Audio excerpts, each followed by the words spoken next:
All right, it's a question job seekers are asking all the time. Why is everybody hiring, but nobody's actually getting hired? CBS 17 digital reporter Jody McCrary is digging deeper into why the computers who are supposed to help might deserve some of that blame.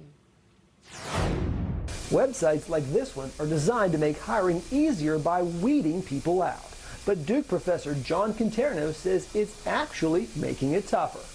Particularly larger American companies have really hollowed out their what used to be called human resources function. Instead, many lean on online application systems that quickly scan for specific keywords or qualities. Conterno says those algorithms could skip over job seekers who leave those words out or are overqualified. And as a result, without ever having human eyes on a resume or a person, do you wind up throwing out or discarding a lot of people who could maybe actually be good fits. A Harvard Business School study finds more than 90% of major employers now use some sort of automatic screening. They don't always really know what it is that they're looking for or what skills that they're looking for, or that they are essentially trying to automate all of these processes. As a result, there's a gap between those who need jobs and those who have openings to fill.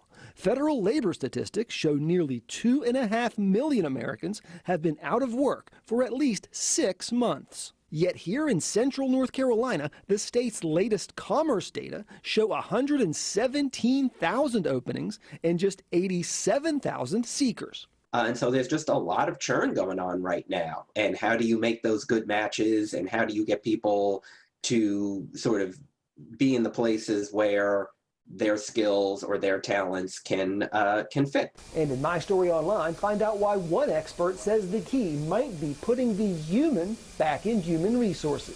For CBS 17 News, I'm Jody McCrary. Very interesting stuff. Well, the chip shortage forcing many people to buy used cars to get around.